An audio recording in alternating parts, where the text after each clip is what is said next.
आप एक independent artist हो, तो एक इंडिपेंडेंट आर्टिस्ट का क्या स्ट्रगल है? देखो जब आप स्ट्रगल करना शुरू करते हो ना, एक सोचते हो कि मुझे खुद के पाँव पे खड़े होना है, मुझे किसी तरह भी बंदे को बहुत चीज़ें मैनेज करनी पड़ती हैं। आज आप देखो कि अगर मैं बात करूँ जहाँ तक मैंने देखा अभी यहाँ पे रह के, अगर यहाँ पे 10,000 व्यूज़ भी आते हैं ना किसी को, उन्होंने भी अपने मैनेजर रखे होते हैं, हाँ जी। है ना? कि हमें बात करने के लिए और मेरा मैनेजर मेरे भाई हैं। अभी वो भी अभी जाकर उन्होंने हैंडल करने शुरू करा है ताकि फ़ोन्स, कॉल्स वगैरह ज़्यादा आती हैं, तो पहले मैं खुद हैंडल करता था सब कुछ। सब कुछ अपना अपना और यूट्यूब चैनल भी मैं खुद करता था। खुद एडिटिंग खुद का वो जो एडिटिंग करते थे, खुद डालना है, गाना प्रोजेक्ट करना है, रात-रात बैठ के एडिटिंग करवानी है, सुबह गाना रिलीज़ करना, देन इंटरव्यू करने हैं, ये करना है, वो करना। स खुद ही मैनेज करता था और जहाँ से मैं बिलॉन्ग करता हूँ, जो मेरे अपने फादर साहब हैं, जो मेरे मदर हैं, उनको तो इन चीज़ का वो तो फ़ोन भी नहीं दूसरा चलाते हैं। तो मेरे पापा को तो अभी मैंने फ़ोन लेके दिए, मुझे 1 साल हो गया है, लगभग मुझे ये टच वाला फ़ोन ये वाला, मेरी मम्मा को तो दूसरा फ़ोन चलाने भी नहीं आता। तो आप इतना ग्राउंडेड कैसे हैं?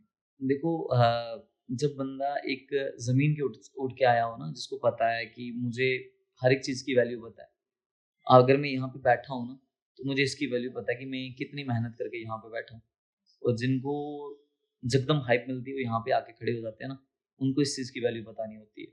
मुझे कहीं न कहीं पता है, मैंने बहुत बसों में धक्के खाए हैं यहाँ पे आने के लिए और बहुत चीज़ों का सैक्रिफ़ाई किया अपने साथ। कुछ चीज़ों को मैंने छोड़ा है, कुछ मनपसंद चीज़ों को मैंने अपने से दूर किया है यहाँ तक पहुँचने के लिए और फिर ग्राउंड में रहना पड़ता है, फिर ऐसी ज़मीन के साथ जुड़ के रहना पड़ता है क्योंकि फिर वो चीज़ अगर मुझे पता है कि मेरी क्या थी पहले औकात क्या थी और आज क्या है।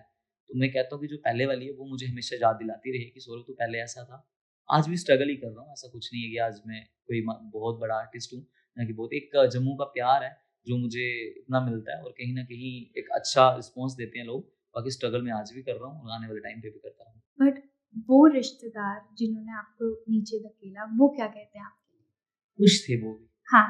खुश थे। हुँ। जो ऐसे प्लस माइनस करके रिश्तेदार बनते हैं ना, है ना? तो हाँ। वो थे खुश। वो कहीं न कहीं कहते थे, फादर साहब को कहते थे कि ये गलत रास्ते पे जा रहा नहीं, है। अब आपकी फ़ेम के बाद तो उनको अब कुछ लगता नहीं, होगा अब ये जहाँ हमारा जाते हैं भाई है, अब ये अब हमारा जहाँ जाते हैं बोलते हैं हम सौरभ के ये लगते हैं। वो वाली फ़ीलिंग कैसी है? बस बस फिर मैं भी चुप हो जाता हूँ जब मुझे पूछते हैं कि सौरभ जी आज आपके ये वाले आए थे यहाँ पे रिश्तेदार ये आए थे। तो फिर मैं भी बोल जिन्होंने मेरे साथ उस टाइम का ये बोला फिर मैं बोलता हूँ यार हाँ ठीक है, अच्छी बात है। जब कहीं सामान लेने चले जाते हैं कहीं, तो कहीं अच्छी शॉपिंग कहीं भी चले जाते हैं, आप मान सकते हो अभी इतना ओपनली बोलूँगा तो वो देख लेंगे। तो वो यहाँ पे जाते हैं तो बोलते हैं हम सौरभ के हैं, तो फिर मुझे उनसे कॉल सौरभ जी हुआ, मैं इनको रेट लगाओ, चढ़ा के रेट लगाओ इनको। मतलब बस। आप ने फ़ॉरगिव नहीं किया क्योंकि दिल में तो रह जाती है हाँ, फिर बात। कहीं न कहीं तो वो चीज़ रह ही जाती है। देखो, जब इंसान का मुश्किल समय होता है ना, तब आगे अगर कोई खड़ा भी हो जाए ना साथ, तो वो मेरे 3 ही दोस्त हैं, जो स्टार्टिंग से चले हैं।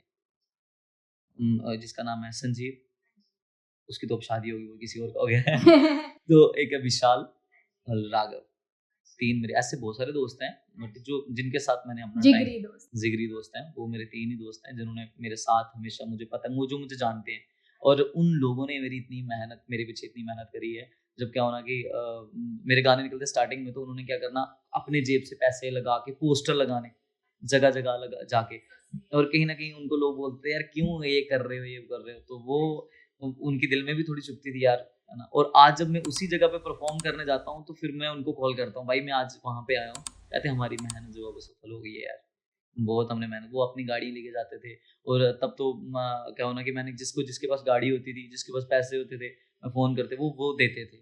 जिसको बोला कि वो गाड़ी लेके दे दी उन्होंने और जिसको बोला पैसे डालो, उसने पैसे डाल दिए। कभी मतलब किसी चीज़ पे दोस्तों का बहुत ज़्यादा योगदान था मेरी लाइफ़ में और जो अपने एरिया के मेरे तरियाट के भाई हैं, जो इतनी मेहनत करते थे, जहाँ जगह-जगह जाके पोस्टर लगाते थे, जाना जहाँ पे आना, उनका बहुत ज़्यादा कहीं न कहीं सौरभ शिवालय के साथ उनका बहुत महत्व बना। और आपने याद रखी बात ये भी बहुत। हाँ, ये तो कभी भूलने वाली नहीं, बोलूँगा तो वो मुँह पे बोल देंगे, उनके लिए थोड़ी सिंगर हूँ मैं, वो तो कहीं भी बोल देंगे, भाई उस टाइम हमने ये किया था।